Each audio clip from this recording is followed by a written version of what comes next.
முதலமைச்சர் மு.க. ஸ்டாலின் தலைமையிலான திமுகவில் அதிரடி மாற்றங்கள் ஏற்பட இருக்கு.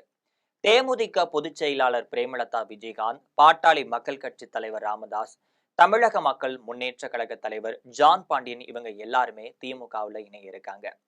வைகோ தலைமையிலான மதிமுக உதயசூரியன் சின்னத்துல போட்டியிட இருக்காங்க. திமுக கூட்டணியை பொறுத்தவரையில தொகுதிகளை அதிகப்படுத்தி தர வேண்டும், 3 அமைச்சர் பதவியும் தர வேண்டும், போர்க்கொடி பிடித்த காங்கிரஸ் கட்சிக்கு கல்தாவும் கொடுக்கப்பட இருக்கு. இது பற்றி ஜெம் தொலைக்காட்சி வழங்கும் சிறப்பு செய்தி தொகுப்பை தற்பொழுது பார்க்கலாம்.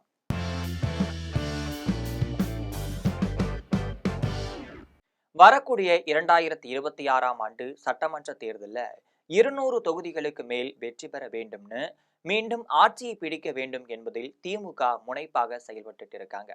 அந்த வகையில தான் திமுகவுடன் காங்கிரஸ் கட்சி, விடுதலை சிறுத்தைகள், மதிமுக, இரு கம்யூனிஸ்ட் கட்சிகள், முஸ்லிம் லீக், கொங்கு மக்கள் கட்சி என பல கட்சிகள் கூட்டணியில இருக்காங்க. இந்த கூட்டணியில கடந்த முறை நடைபெற்ற சட்டமன்ற தேர்தல்ல காங்கிரசுக்கு 25 தொகுதிகள் ஒதுக்கப்பட்டுச்சு. அதுல 18 தொகுதிகள்ல காங்கிரஸ் கூட்டணி வெற்றியும் பெற்றிருந்தாங்க. இந்த நிலையில தான் தங்களுக்கு 35 தொகுதிகளுக்கு மேல தரணும், அது மட்டுமல்லாமல் தொழில் வளத்துறை அமைச்சர் பதவி, நீர்வளத்துறை அமைச்சர் பதவி உள்ளிட்ட 3 பதவிகளை தங்களுக்கு வழங்க வேண்டும்னு காங்கிரஸ் கட்சி போர்க்கொடி பிடிச்சிட்டு இருக்காங்க. இதற்கு சம்மதம் தெரிவிக்காத நிலையில தமிழக வெற்றி கழகத்திற்கு தாவ காங்கிரஸ் கட்சி முயற்சி செஞ்சுட்டு இருக்கு. அதே சமயத்துல தான் காங்கிரஸ் கட்சியின் கோரிக்கைகளை ஏற்க முடியாதுன்னு முதலமைச்சர் மு.க. ஸ்டாலின் தற்பொழுது காங்கிரஸ் கட்சியுடன் பேச்சுவார்த்தையும் நடத்தி முடிச்சிருக்காரு. இதற்கு பதிலாக தேமுதிக தங்களது கூட்டணியில சேர்ப்பதற்கான ஏற்பாடுகள் கிட்டத்தட்ட நிறைவடைஞ்சிருக்கு. காங்கிரசுக்கு ஒதுக்கப்பட்ட 25 தொகுதிகளை தேமுதிகவிற்கு ஒதுக்கப்படலான்னு தெரிய வந்திருக்கு. இது தவிர பாட்டாளி மக்கள் கட்சி தலைவர் மருத்துவர் ராமதாஸ் திமுகவுடன் பேச்சுவார்த்தை நடத்திட்டும் இருக்காரு. அவரும் கூட்டணியில இணைவதற்கான பேச்சுவார்த்தைகள் இறுதி கட்டத்தையும் எட்டியிருக்கு. இதற்கிடையே தமிழக முன்னேற்ற கழக தலைவர் ஜான் பாண்டியன் திமுகவில் இணைய போவதாக புதிய தகவல் வெளியே கசிஞ்சிருக்கு. தென்காசி மாவட்டம் ஆலக்குளம் அருகே இருக்கக்கூடிய சிவலார் குளத்தை சேர்ந்தவர்தான் ஜான் பாண்டியன். இவரது மனைவி பிரிசில்லா பாண்டியன். இவர்கள் இருவருமே தென்காசி மற்றும் திருநெல்வேலி மாவட்ட பகுதிகளில் மிகவும் பிரபலமானவர்களாக திகழ்ந்திருக்காங்க.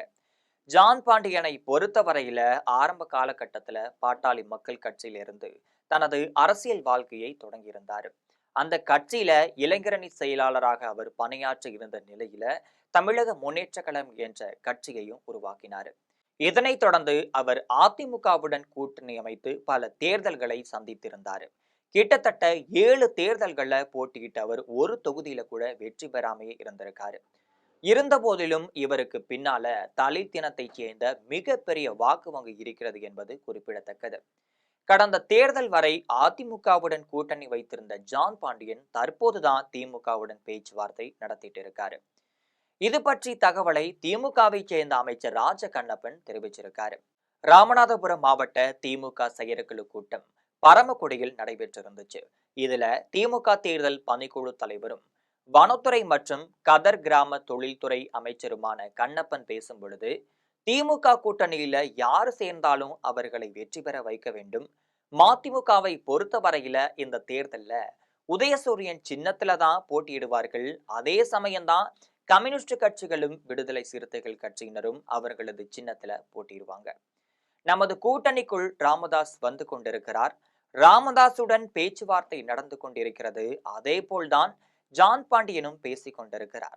ஆகையால் ஜான் பாண்டியன் நமது கட்சியில இணைகிறார், எனவே கூட்டணி கட்சி வேட்பாளர்களை வெற்றி பெற செய்ய வேண்டும் அப்படின்னு ராஜகண்ணப்பன் பேசிட்டு இருக்காரு.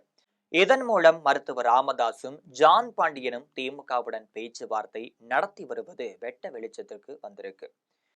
கூட்டணி கட்சி நண்பர்கள் நம்முடைய வெற்றியடைய, ஆகவே நம்முடைய விடுதலை சிறுத்தைகளாக இருந்தாலும் சரி, முஸ்லீம் லீக்காக இருந்தாலும் சரி, மற்ற கட்சிகளாக இருந்தாலும் சரி, நம்முடைய மதிமுகலாம் பெரும்பாலும் உதயசூரியன் நிற்பாங்க.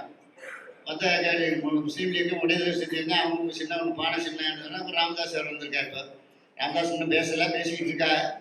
அப்புறம் ஜான் பாண்டியன் அவர் வந்துக்கிட்டு இருக்காரு. இப்படி பல பேர் வர எப்போங்கிறது இந்த மாதம் இன்னும் இறுதியில் முடிவாகும். ஆகவே தலைவர் யாரை கையை காட்டுறாரோ அவங்களுக்கு நம்ம வேலை செய்கிறோம். அதை நம்மளுடைய மாவட்டத்தின் சார்பில் நான் உங்களை எல்லாம் வேண்டி தெரிந்துக்கொள்வதெல்லாம் கிடைக்கலாம் என்பது ஸ்ட்ராங்காக இருக்கு. ரொட்டி கொடுத்தாச்சு, 3000 பொங்கலை கொடுத்தாச்சு, அப்புறம் ஒரு சக்கரை ஒரு எல்லாம் கொடுத்தாச்சு. இப்போ தொண்டர்களுக்கு ரெடி, பிஎல்பு எல்லாம் போட்டு எலெக்ஷன் வேலையை நம்ம இசையாலே பார்த்தோமே, அது வரவே இல்லையே. மாட்டு கட்சி வரல, நம்முடைய தோழர்கள் தான் வேலை வந்தாங்க.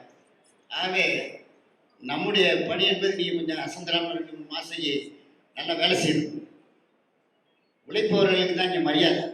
ஆக உழைப்பு என்பது சட்டமன்ற உறுப்பினராக யாரை கட்சிகளிலிருந்து நிறுத்தினாலும், நான் இப்போ இருக்கேன், நாளைக்கு நீங்கள் நில்லுங்க, நீங்கள் வேற என்ன வேலை பாருங்கன்னா பார்ப்போம். அதுதான் கட்சியுடைய கட்டுப்பாடு. அந்த மாதிரிலாம் யாரை நிறுத்தினாலும் நம்முடைய தலைவர் சொல்றதை கேட்டு யார் சட்டமன்ற உறுப்பினராக அவருக்கு உதயசூரியன் சின்னத்தை நம்ம வாக்கு கேட்கணும். காங்கிரஸ் கட்சியை பொறுத்தவரையில இறுதி கட்டமாக அகில இந்திய காங்கிரஸ் தலைவர் ராகுல் காந்தி தமிழ்நாடு வர இருக்காரு. அப்பதான் முதலமைச்சர் மு.க.ஸ்டாலினும் ராகுல் காந்தியும் பேச்சுவார்த்தை நடத்தி இருக்காங்க. இதற்கு அப்புறமா தான் தேர்தல் கூட்டணி முடிவு எடுப்பதாகவும் சொல்லப்படுது. எந்த வகையிலும் தொகுதியை அதிகமாக்கி தர முடியாது, அமைச்சரவை பதவியும் தர முடியாது என்பதில் முதலமைச்சர் மு.க.ஸ்டாலின் உறுதியாகவே இருந்துட்டு இருக்காரு. ராகுல் காந்தி உடன்பாட்டுக்கு ஒத்து வந்தால் காங்கிரஸ் மீண்டும் திமுகவுடன் கூட்டணி சேரும், இல்லனா தமிழக வெற்றி கழகத்திற்கு தாவுவதற்கான வாய்ப்புகளும் அதிகமாக இருப்பதாக சொல்லப்படுது. அதே போலதான் வைகோ தலைமையிலான மதிமுக இந்த முறை உதயசூரியன் சின்னத்துல போட்டியிடுகிறது என்ற தகவலையும் ராஜகண்டப்பன் அவர்கள் தெரிவித்தது முக்கிய செய்தியாகவே பார்க்கப்பட்டு இருக்கு. திமுகவுடன் கூட்டணி பேச்சுவார்த்தை நடத்துவதற்கு முன்னதாக தான் ஜான் பாண்டியன் தடையாக ஒரு ஆலோசனை கூட்டமும் நடத்தி அதிமுகவுடன் மீண்டும் கூட்டணி சேருவது அப்படிங்கிற முடிவுல தான் இருந்தாரு.